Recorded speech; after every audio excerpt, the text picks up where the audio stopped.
Buen día, me presento, Blanca Estela Silva Cruz, de la Subdirección de Vinculación Comunitaria y Gerencia, ahorita con el tema de certificación del Estado libre de paludismo y bueno, casas de salud, teniendo presencia. Bienvenidos. Bueno, quiero iniciar primero haciendo énfasis en qué es la certificación del Estado libre de paludismo humanaria y bueno, pues es un reconocimiento emitido por las autoridades sanitarias que acredita que un territorio ha interrumpido la transmisión local de la enfermedad. México se encuentra en el último tramo de eliminación de transmisión autóctona del paludismo, con lo que obtendrá la certificación. Sin embargo, cada entidad federativa puede hacer este proceso de forma individual. Y bueno, el estado de Puebla, desde el 2001 no ha registrado casos autóctonos en el estado, por lo cual, bueno, pues permite demostrar en la visita o verificación subnacional que cuenta con la evidencia o que está generando la evidencia para llevar a cabo este proceso. Y bueno, para que el país,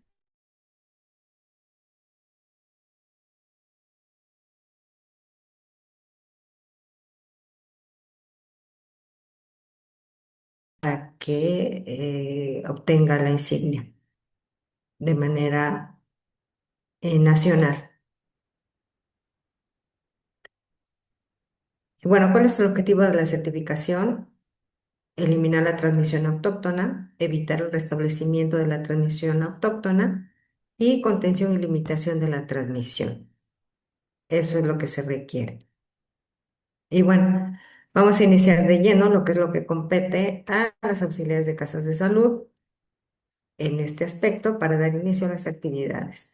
Y bueno, ¿qué es lo que se tendría que hacer? Cada auxiliar de su casa de salud tendrá que informar a su comité, a su localidad, a sus autoridades que el Estado inicia con este proceso.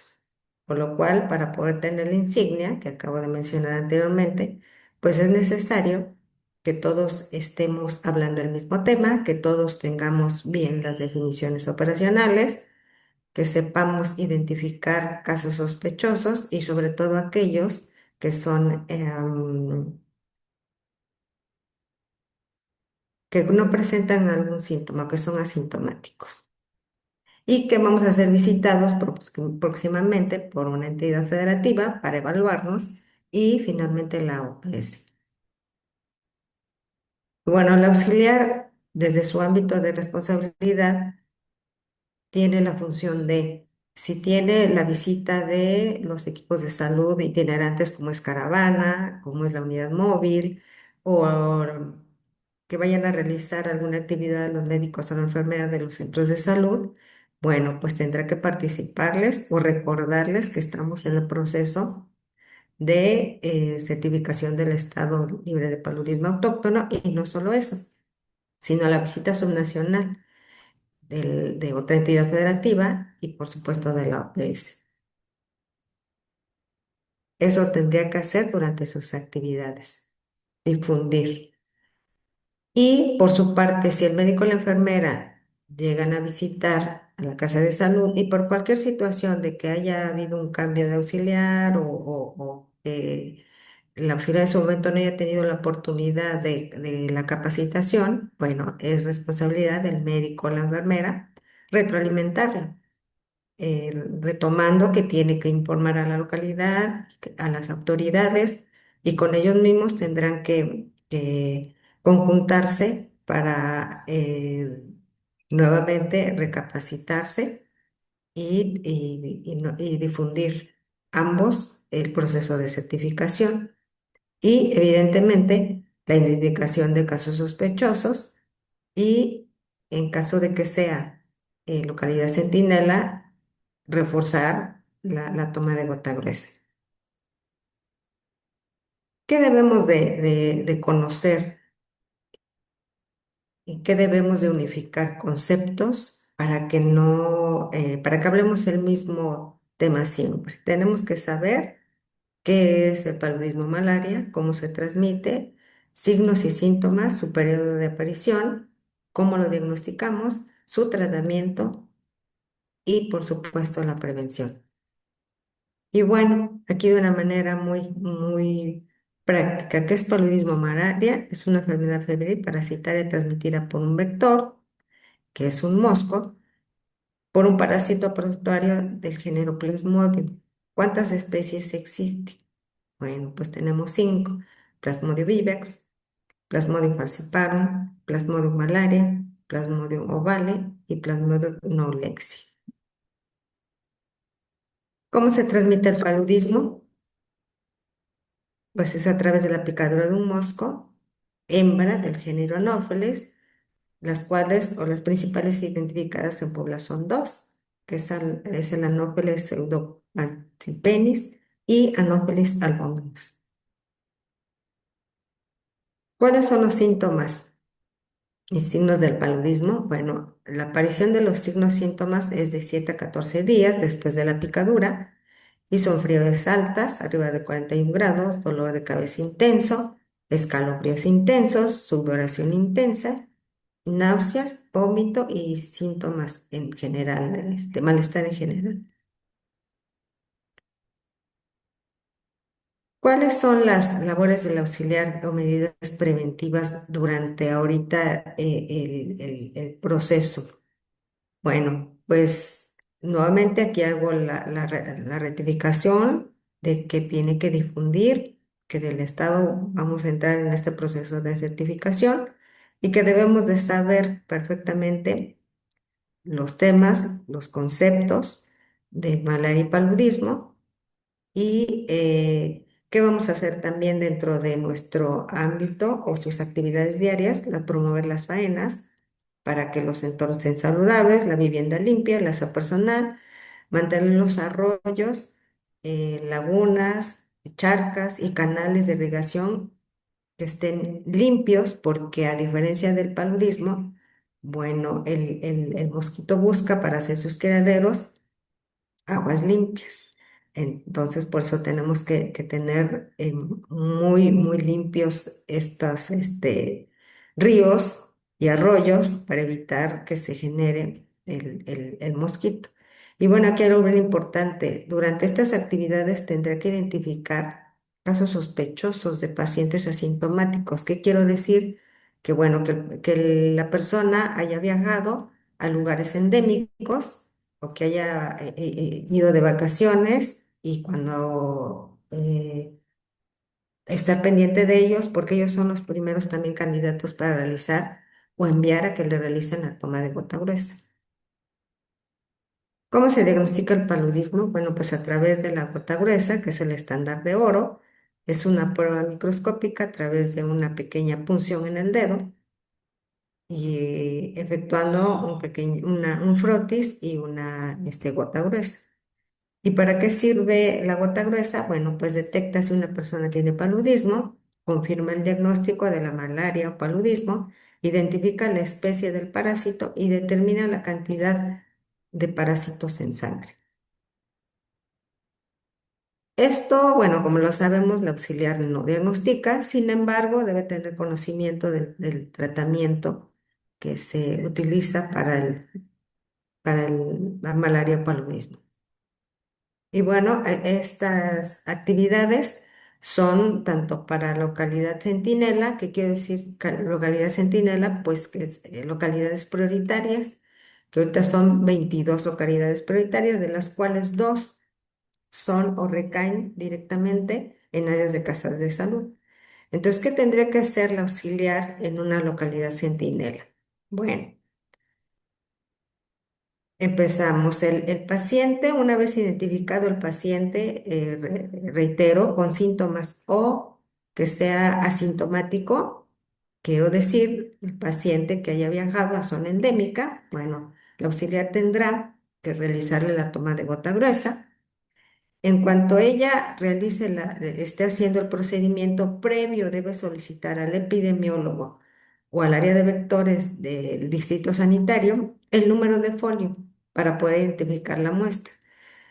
Una vez que toma la gota gruesa, hace la identificación a través de folio, prepara la muestra, tiene que informar a la autoridad local y comité para el envío inmediato en ese momento al distrito sanitario. Y evidentemente para que una vez en el distrito hagan llegar la misma muestra el mismo día al laboratorio estatal. Y una vez que haya realizado eso, si el paciente tiene síntomas, habría que referirlo al centro de salud que le corresponde para recibir atención médica. Y evidentemente notificar a su coordinador de distrito de casas de salud para que también él apoye a notificar también por su parte al epidemiólogo y al área de vectores para que esa muestra, reitero, llegue ese mismo momento o en ese mismo día al laboratorio estatal.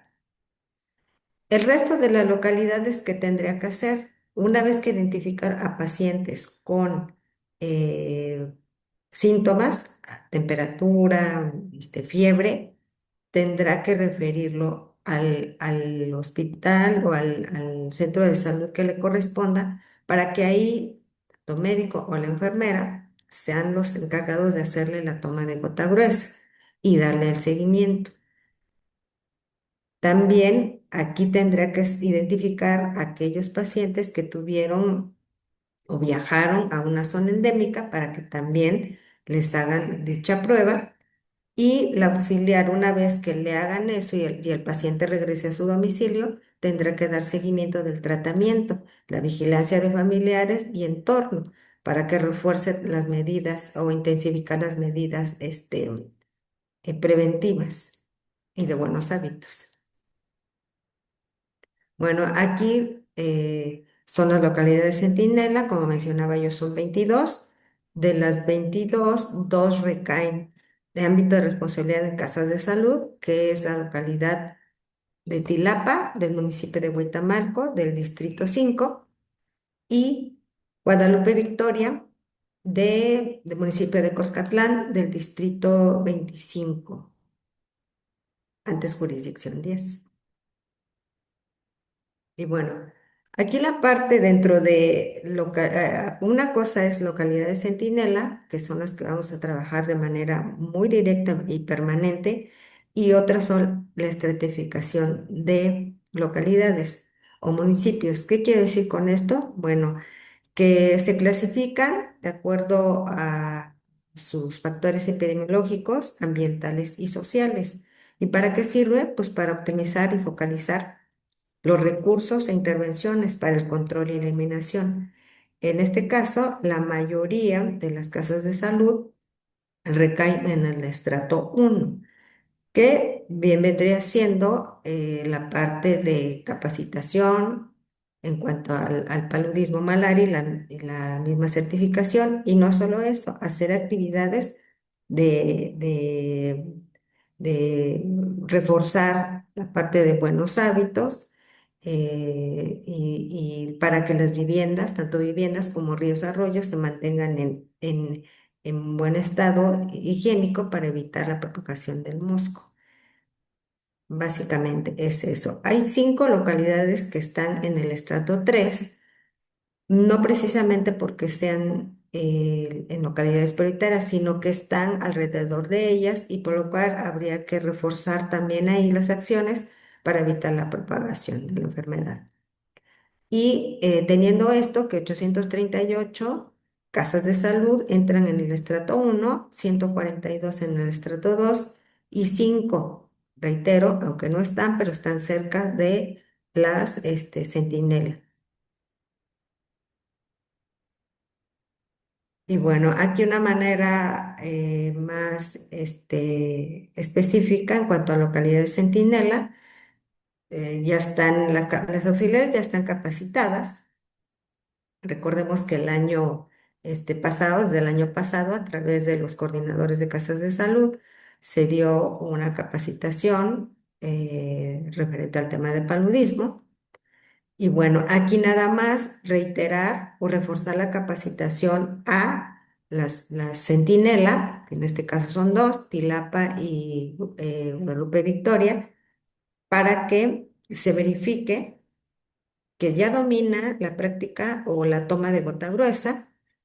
Y después tendría que empezar ya a estas alturas ya de identificación de casos sospechosos y de pacientes asintomáticos.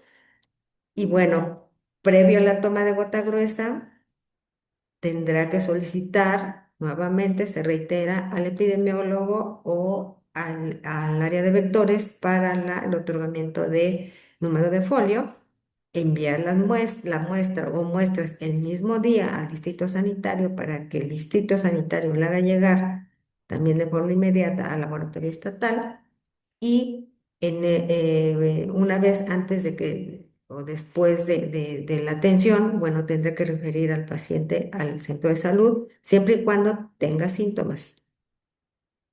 La vigilancia y seguimiento, bueno, tendrá que efectuarse después de que fue referido al paciente o si tiene ya otorgan tratamiento, bueno, tendrá que darle seguimiento al auxiliar ya en su casa y evidentemente a su entorno, vigilancia familiares, mantener informada la localidad y distrito de cualquier otro caso y promover las medidas preventivas necesarias. Hablo específicamente, reitero, de la centinela, que es Guadalupe Victoria y Tilapa. Y bueno, aquí un recordatorio al auxiliar de integrar toda su información en sus formatos primarios, en su libreta de actividades diarias y varias, y hacer la recomendación para la población vulnerable, que en este caso es mujeres embarazadas, menores de 5 años, adulto mayor, pacientes con obesidad, hipertensos y diabéticos. Y bueno, algo aquí también que debemos de tener todos de conocimiento son las definiciones operacionales para poder identificar bien los casos que se llegarán a presentar de la enfermedad. Y bueno, tenemos la definición de que es un caso probable, que es una persona que resida o transitó en área de transmisión de paludismo en los últimos años, en los últimos 3 años, y que presenten fiebre, cefalea, diaforesis y escalofríos. Un caso confirmado se refiere a una persona que prueba mediante métodos parasitológicos o moleculares reconocidos por el INDRE la presencia de Plasmodium en sangre. En este caso sería a través del laboratorio estatal y a través del estándar de oro que es la gota gruesa. Un caso descartado es toda persona probable o sospechoso que con resultado del laboratorio demuestre que no tiene el parásito en sangre o con resultado negativo. ¿Qué es un caso autóctono? Es toda persona que se compruebe que se infectó localmente, sin evidencia de haber viajado a zona endémica fuera de su región y sin ningún vínculo de transmisión directa con un caso. Un caso foráneo es una persona infectada no en la localidad que reside, sino en otra entidad federativa o región endémica del país donde aún persisten focos de transmisión activos. Un caso importado es un caso confirmado en el cual se demuestre por evidencia epidemiológica y parasitoscópica que la infección se adquirió fuera del país. Y bueno, la estrategia para erradicar el paludismo es una estrategia mundial, que es la DTIR, y bueno, es un protocolo operativo fundamental recomendado por la OMS y OPS para interrumpir la transmisión del paludismo o malaria y avanzar hacia tiempos de intervención y eliminación. Y bueno, no es otra cosa más que el diagnóstico en un lapso no mayor de 24 horas al inicio de los síntomas, es el tratamiento, que el mismo día del diagnóstico, en la investigación los siguientes 3 días del diagnóstico y la respuesta 7 días desde el inicio de los síntomas. Y bueno, ¿cuáles son los factores de riesgo para la introducción del paludismo o malaria en el estado? Bueno, pues son las bases militares, los jornaleros agrícolas, los movimientos religiosos, Los puntos de rescate humanitario y el turismo. Es la concentración de población y evidentemente que tenemos personas que vienen de otros países o de otros estados endémicos, lo cual, bueno, pues es un riesgo para que se transmita o se tenga contacto con la enfermedad, lo cual evidentemente debemos estar pendientes porque de ahí podemos tomar muestras para verificar o descartar que un paciente esté contagiado. Bueno, retomo aquí un poquito la toma de gota gruesa porque sí debemos de saberlo y la localidad de Centinela pues tienen que practicar. Y bueno, los materiales para esta prueba pues son muy sencillos y consta de un contenedor de RPBI, de torundas secas, de dos laminillas o portaobjetos, puede ser con bisel o sin bisel, lancetas, torundas alcoholadas y el formato N1.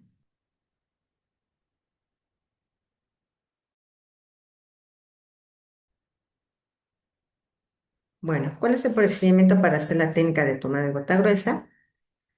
Bueno, inicio es llenar el formato N1, entrevista al paciente y qué procede. Iniciamos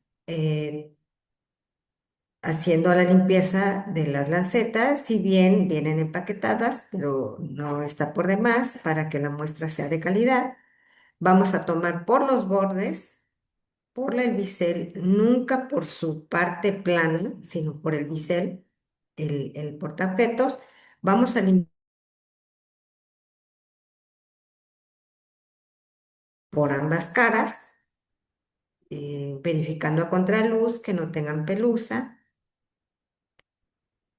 que no tenga algún tipo de residuo. Limpiamos las dos, evidentemente. Una vez que ya hayamos limpiado las dos laminillas,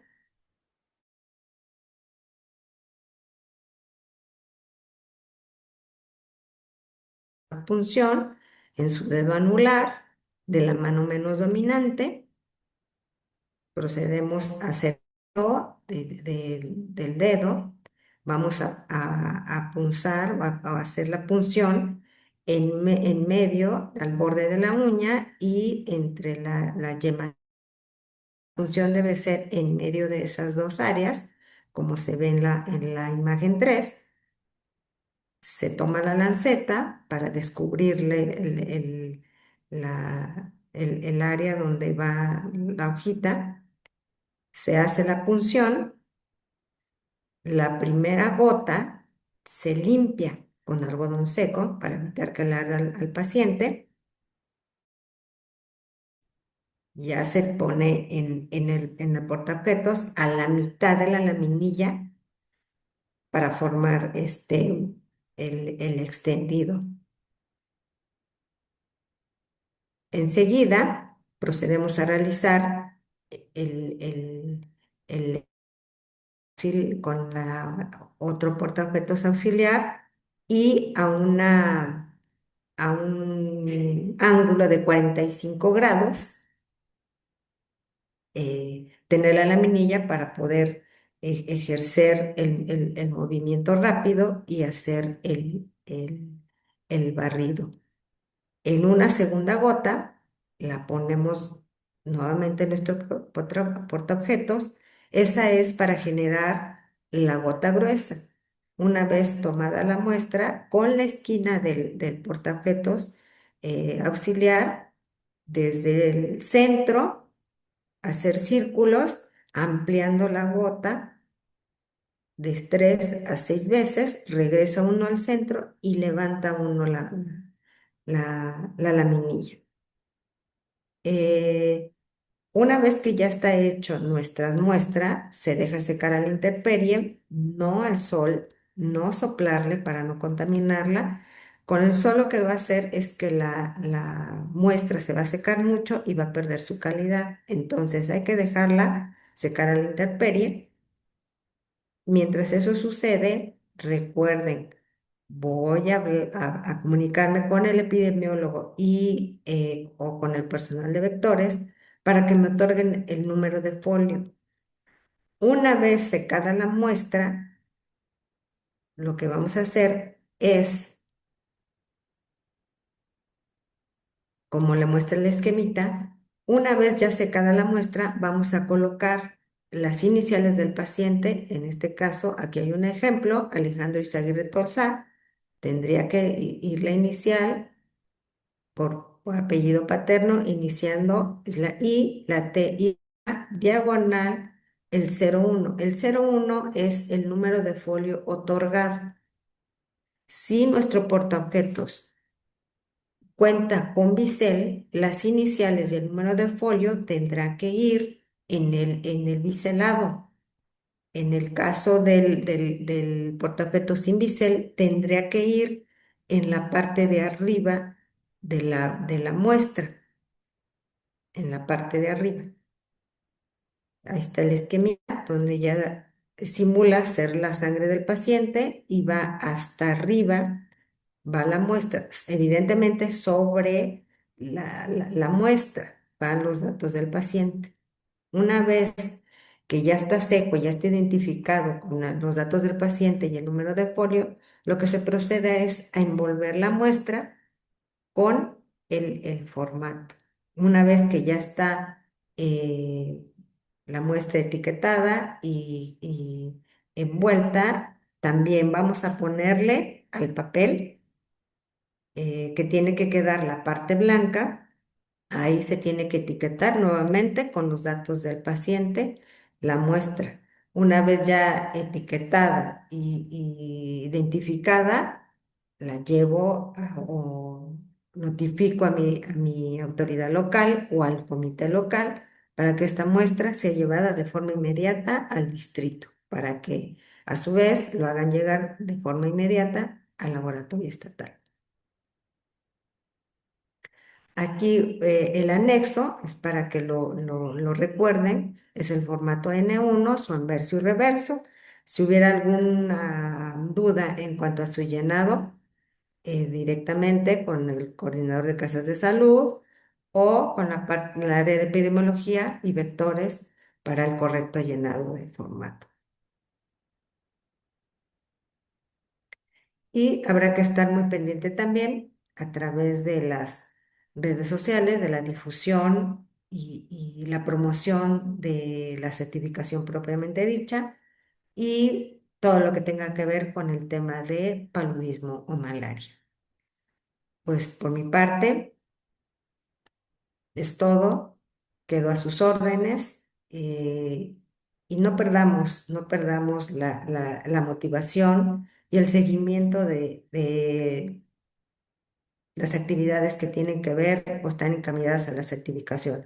Es un evento muy importante que el Estado está pasando, ya que esta insignia, ¿no?, avala y demuestra que pues el Estado deja de existir una enfermedad importante que en su momento causó pues muchos estragos, ¿no? Por mi parte, reitero, muchas gracias y a reforzar las actividades y el tema de paludismo en nuestro estado. Paludismo autóctono, que es el que estamos trabajando directamente. Gracias y buenos días.